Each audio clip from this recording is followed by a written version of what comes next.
প্রিয় দর্শক শ্রোতা যে যেখানে আছেন আশা করি ভালো আছেন এবং নতুন এই যে 2026 সাল আপনাদের ভালোই কাটছে। যদিও আমি জানি যে যেখানে আছেন না কেন সবাই অনেকটাই একটা আতঙ্কে আছেন, কারণ গোটা পৃথিবী একটা ভয়ঙ্কর রকম অস্থির একটা পরিবেশে চলে আসছে, তাই না?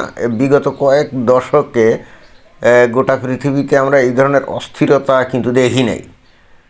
এবং এই অস্থিরতার মাত্রা একটা এমন পর্যায়ে চলে গেছে যে ওই যে এই দুনিয়াতে টিকে থাকার মূল মন্ত্র কি? Evolution, right? ইভলিউশন, বিবর্তন। এবং এই বিবর্তনে কি বলে? বিবর্তনে বলে যে সেখানে টিকে থাকার যোগ্যতা যার আছে সেই কিন্তু যুদ্ধ করে টিকে থাকে। এবং এটা কিন্তু মানব সমাজে আমরা যতই যে সভ্যতা সমাজ যাই গঠন করি না কেন, এখানে এখনও ওই একই ফর্মুলাই কিন্তু চলিত। সেটা হলো কি, জোর যার মূল্য তার। এবং তারই একটা চূড়ান্ত নমুনা আমরা বিগত এই বেশ কিছুদিন ধরে আমরা দেখতে পাচ্ছি। বিশেষ করে আমেরিকাতে যখন ডোনাল্ড ট্রাম্প ক্ষমতায় আসছে তখন এইটার ব্যাপক আমরা প্রয়োগ আমরা দেখতে পাচ্ছি। প্রিয় দর্শক শ্রোতা, বলতে গেছিলাম একটা কথা, কিন্তু ওই যে মাথার মধ্যে সারাক্ষণ যদি ভিন্ন চিন্তা থাকে আসল কথাটাই বলতে ভুলে গেলাম আর কি। তো আবার মনে পড়লো, সেটা হলো হঠাৎ করে আমি নজর করলাম যে আপনারা কিন্তু খুব বেশি সাবস্ক্রিপশন করছেন না, খুব বেশি ভিউ টিউ এটা হচ্ছে না। এত ভিডিওগুলো এত চিন্তাভাবনা করে, এত পড়াশুনো করে, এবং অবশ্যই আপনারা নিশ্চয়ই আমার ভিডিওগুলো দেখছেন যে আমি অলওয়েজ চেষ্টা করি এমন ভিডিও বানাতে যেখানে আপনাদের একটু ব্রেইন স্টর্মিং হয়, নতুন কিছু আপনারা বুঝতে পারেন, নতুন অনেক কিছু আপনাদের উপলব্ধিতে আসে। আমি জাস্ট খবর প্রচারের জন্য খবর প্রচার করি না, আদৌ আমি খবর প্রচারই করি না। বস্তুত আমি সভ্যতা কীভাবে চলে, সমাজ কীভাবে চলছে, ভবিষ্যতে কীভাবে সমাজ যাবে, এবং বর্তমানে যে ভাঙা গড়ার খেলা কিভাবে চলছে, এর প্রেক্ষিতে ভবিষ্যৎ সমাজ কিভাবে গঠিত হবে, মানুষের সাইকোলজি কিভাবে কাজ করে, এবং এই মানুষের সাইকোলজিক্যাল সেটআপ কীভাবে সভ্যতার অগ্রগতিকে এবং বিভিন্ন দেশের বিভিন্ন সমাজ স্থানীয়ভাবে হলেও সেগুলো প্রভাবিত হয়, এবং অনেক ক্ষেত্রে অনেক সমাজ ধ্বংস হয়ে যায়, ইত্যাদি ইত্যাদি চিন্তাশীল থটফুল আইডিয়া নিয়ে কথাবার্তা বলি, যেগুলো কিন্তু আমার ধারণা অন্য মানুষের মতো যায় না। এবং আমি আসলে সর্বদাই চেষ্টা করি আমার বক্তব্যগুলোকে অন্য মানুষের থেকে একটু এক্সেপশনাল করার জন্য, যেটা হয়তো আপনারা খেয়াল করছেন। এটা কিন্তু আমি সচেতনভাবে করি, কারণ অন্য মানুষ অনেক কথা বলে, পপুলিস্ট কত বক্তব্য বিবৃতি দেয়, তাই না? তো আমি ভাই পপুলিস্ট না। যেমন বাংলাদেশের বর্তমান মুমিন মুসলমানদের উদ্দেশ্যে যে ধরনের ভিডিও বানালে মনে করেন যে খুব পপুলার হওয়া যেত, ভাই আমি এত পপুলিস্ট হতে চাই না, এত বিশাল সেলিব্রিটি হতে চাই না। আমি সত্যের পূজারী, সত্যকে খুঁজি, এবং সেই হেতু এই সত্যের পূজারী অবশ্য দুনিয়াতে খুব কম মানুষ হয়। সাধারণ মানুষের এত সত্য খোঁজাখুঁজির টাইম নেই, তারা গড্ডালিকা প্রবাহে দিন কাটায়। সমাজে যে সমস্ত সিস্টেম বা নর্ম আছে এগুলোকে নিয়েই তারা ওই যে খুশিতে থাকে। তো দেখছেন, ওই কথা বলতে গিয়ে আবারও সেই ওই কথা, আসল কথা কিন্তু ভুলে গেলাম। যাই হোক, এবার বলেই ফেলি নাকি। আমি কিন্তু খেয়াল করছি আপনারা হঠাৎ করে দেখছি যে সাবস্ক্রিপশান অনেকেই বন্ধ করে দিয়েছেন। অনেক নতুন দর্শক শ্রোতা এখানে আসেন কিন্তু সাবস্ক্রিপশান করেন না। আমি অ্যানালিটিক্সে গিয়ে কিন্তু এগুলো দেখি। তো আপনাদের উদ্দেশ্যে আমি বলতে চাই যে এই ধরনের ভিডিও যদি আপনারা শুনতে চান, যদি মনে করেন যে নিত্য নতুন ধ্যান ধারণা আইডিয়া এগুলো আপনাদের দরকার জানা, অন্তত সমাজের এই যুগে এসে আপনি এইগুলো জানবেন না আর সুন্দরভাবে বাস করবেন, এটা হয় না, এইটা কিন্তু হয় না। তো অর্থাৎ এই ধরনের বক্তব্য বিবৃতি শুনতে চাইলে আমার সাথে তো থাকতে হবে। সাথে থাকতে গেলে কি, আপনাকে আমার সাথে অ্যাটাচড থাকতে হবে, এবং সেটার উপায় হলো একটু সাবস্ক্রিপশন করে দেওয়া, রাইট? এছাড়া তো অন্য উপায় নাই। তো একটু দয়া করে করবেন এবং আপনারা একটু শেয়ার করে দেবেন। এখন কথা হচ্ছে, এত কিছুর পরেও কিন্তু আমি ভাই পপুলিস্ট হতে পারবো না। আমি এগুলো আমার ধাতেই নেই, আমার স্বভাবেই নেই, এটা আমার ক্রাইটেরিয়া না। ওই আস্তে ধীরে অল্প কিছু লোক আপনারা যে বা যারা শোনেন তাতেই আমি কৃতার্থ। আমার একটা ভিডিও যদি 5,000 লোক দেখে, মানে ভিউ হয়, that's enough. I am very much satisfied with that. At least I will think my self happy that at least 500,000 people watched my videos, and maybe they are enlightened listen to my video, এরকমই আর কি। এর বাইরে আমি আসলে তেমন কিছু আশা করি না। কিন্তু আপনাদের অবশ্যই বুঝতে হবে যে আমি যে ভিডিওগুলো করি এগুলো কিন্তু অত্যন্ত চিন্তাভাবনা করে করতে হয়। যেমন মোবাইল ফোন ধরলাম, ক্যাপকাট ওপেন করলাম, এখন ছবি নিলাম, ভিডিও জাস্ট বানালাম। আপনারা অনেকে হয়তো এরকম মনে করেন, জি না, আমি যে কোনো বিষয়ে ভিডিও বানানোর আগে বেশ খানিকক্ষণ মানে ঘন্টাখানিক ধরে চিন্তা করি যে এইটার কি বিবৃতি দিতে হবে, কি তথ্য দিতে হবে। এবং একই ভিডিও আমি যখন এই যে ভয়েস এখানে অ্যাপ্লাই করি না, আমি কিন্তু কয়েকবার এই ভয়েস কিন্তু চেঞ্জ করে ফেলি। অর্থাৎ আমি নিজেই পরে শুনি, আমি দেখি না পছন্দ হচ্ছে না, আমি যা বললাম সঠিক হয় নাই, আমার নিজের কাছেই পছন্দ হয় নাই। তো আমার নিজের কাছে যেটা আমার পছন্দ হলো না, সেটা অন্যের কাছে পছন্দ হবে, এটা তো হতেই পারে না, তাই না? আমি এই জিনিসগুলো কিন্তু দেখি, বুঝছেন। কিন্তু ওই দেখছেন, আসলে বিষয় ছিল এই আমেরিকা অর্থাৎ ডোনাল্ড ট্রাম্প এই যে এই গ্রিনল্যান্ড আক্রমণ করবে, দখল করবে, এইটা নিয়ে একটা ভিডিও বানাতে গিয়ে ইন্ট্রোডাক্টরি হিসেবে ওই হালকা পাতলা একটু অনুনয় বিনয় করার যে বিষয়, সেটা বলতেই দেখেন 6-7 মিনিট পার হয়ে গেল।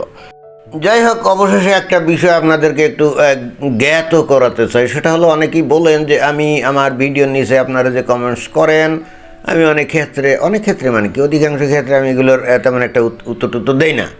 এর একটা বড় কারণ হচ্ছে আপনাদের থটফুল এমন কোনো মন্তব্য আমি দেখি না যেটার আসলে উত্তর দেওয়া যায়।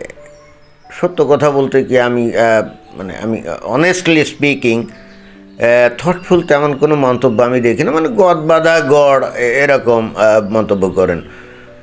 আছে না এমন অনেক মন্তব্য যেখানে মন্তব্য করলে পাল্টা যুক্তি এরকম হয় না, তখন একটা থ্রেড হয়ে যায়। আমি এই ধরনের মন্তব্য খুব একটা দেখি না। আর দ্বিতীয় কারণ হচ্ছে, দেখেন যে আমি মোবাইল ফোন ইউজ করে ভিডিও বানাই, তো আমি মোবাইলে লিখতে আমি স্বাচ্ছন্দ্য বোধ করি না, আসলে লিখতেও পারি না, এটা হলো বাস্তব কথা। আমি কিন্তু ল্যাপটপ ইউজ করি না। এই যে ভিডিও বানানো অথবা এগুলো এডিট এগুলো এত টাইম আমার নাই, আর আমি অত জানিও না। মানে ভিডিও এডিটিং এত কিছু আমি জানিও না। হ্যাঁ, এবং এটাই তো হওয়ার কথা। ভাই, একজন মানুষ তো সব বিষয়ে পণ্ডিত হতে পারে না, তাই না? আমি লেকচার দিতে পারি, এটাই আমার মানে এখানেই আমি স্বাচ্ছন্দ্য বোধ করি। আমাকে ওই ভিডিও এডিটিংয়েও মারাত্মক এক্সপার্ট হতে হবে ভাই, এটা কোয়াইট ইম্পসিবল। আর নতুন করে এগুলো শিখে এগুলো ধৈর্য নাই, এটার একটা বয়স আছে, বুঝেন নাই? এখন নতুন করে শেখাটাও ধৈর্যের সাপেক্ষ, ওই জন্য সেটা করা হয় না। কিন্তু তাতে কিছু যায় না। আমি জানি যে আমার এই ভিডিও আসলে গড়পড়তা পাবলিক শোনে না।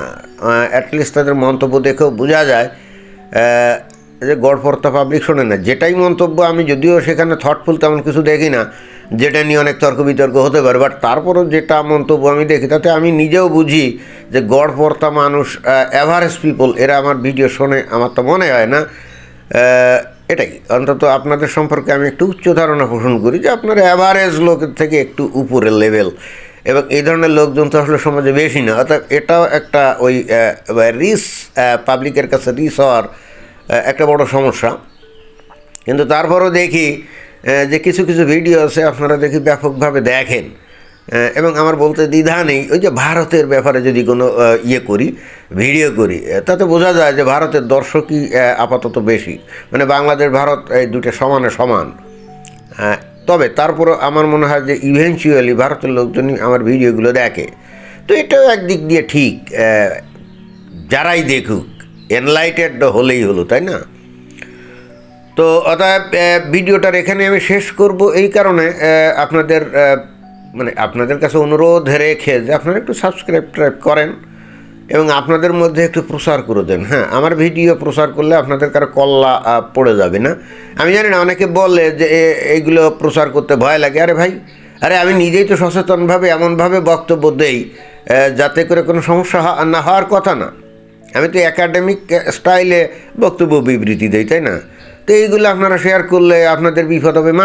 আরে আমরা কথা বলি, আমাদের ভয় লাগে না, আপনারা একটু শেয়ার করবেন, সেখানে আপনি ভয়ে মরে যান, তো তাহলে আপনার বাঁচার দরকার নেই। তো আপনি ইভলিউশন থিওরিতে আপনার টিকে থাকার কোনো যোগ্যতা নেই। এটা কি ধরনের কথা? এটা তো কোনো কথা না। অনেকেই কিন্তু বলে যে ভাই ভয়ে আমি আপনাদের বক্তব্য মানে আপনার বক্তব্য শেয়ার করতে পারি না। আপনারা একটা বক্তব্য বাইর করেন তো যেটা শোনার পর কেউ খুব ধর্মীয়ভাবে একেবারে অনুভূতির আঘাত প্রাপ্ত হয়ে ওই ছুরি চাকু চাপাতি নিয়ে রাস্তায় বের হবে। একটা ভিডিও দেখান তো।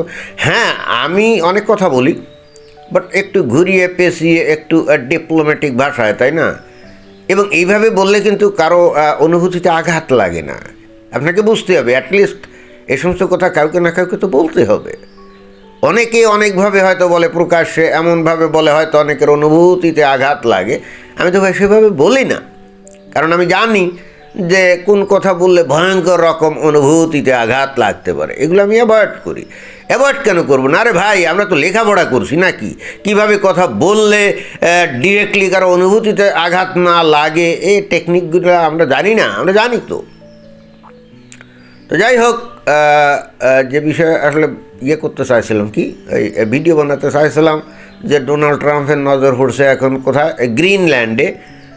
তো এই বিষয়ে পরে একটা ভিডিও দেবো, যেহেতু এই যে বিষয় নিয়ে কথা বলতেছিলাম এটাই দেখতেছি এখন কত 11 মিনিট হয়ে গেছে, অতএব আর এটাকে আর দীর্ঘায়িত করা যাবে না। আপনাদেরকে আবার অনুরোধ জানাবো, একটু দয়া করে শেয়ার টেয়ার করে দেন, সাবস্ক্রিপশন করে দেন। আর অবশ্যই আমি কিন্তু আপনাদের কাছ থেকে গঠনমূলক কোনো মন্তব্য চাই না। আমি আপনাদের কাছ থেকে চাই আর্গুমেন্টমূলক, অর্থাৎ আমার সাথে আপনি একতাবদ্ধ হলেন না, আমি যেটা বলছি সেটা আপনার পছন্দ হয় নাই, আপনার কোনো পাল্টা যুক্তি আছে, আপনি সেইগুলো আপনি মন্তব্যে লেখেন, দেখবেন যে আমার রিয়েকশান সেখানে আপনি দেখতে পাবেন। কিন্তু এখানে আমি কারোর সাথে গঠনমূলক কিছু করতেও চাই না। আমি চাই আর্গুমেন্ট। কেন আর্গুমেন্ট? কারণ এই আর্গুমেন্টটা আমাকে এনরিচ করে। যেমন আপনি এমন একটা পয়েন্ট উত্থাপন করলেন যেটা হয়তো আমার জানা ছিল না, তখন স্বাভাবিকভাবে আমাকে কী করতে হবে, ওইটা নিয়ে একটু গবেষণা করতে হবে, জানতে হবে, তাই না? তো এটাতে আমি এনরিচড হলাম না, তো এটা তো আমারও উপকার। আপনারা আপনাদের মন্তব্য করে যান, ভালো মন্দ অন্য মানুষ দেখুক, বাট অবশ্যই আমার দৃষ্টি আকর্ষণ করতে গেলে আমার বক্তব্যের এগেনস্টে আপনাদের কোনো বক্তব্য থাকতে হবে। অর্থাৎ আমার বক্তব্যের সাথে একমত হওয়া যাবে না। অর্থাৎ আমি যা বললাম এটা যে ভুল, এটা যে সঠিক না, এইরকম কিছু আপনাদেরকে বলতে হবে, এবং সেটাও যুক্তি সহকারে। আপনি খালি বললেন এই মিয়া তোমার কথা আমি মানি না, কি উল্টাপাল্টা বললে, ভাই এটা তো কোনো মন্তব্য না, তাই না? ধন্যবাদ।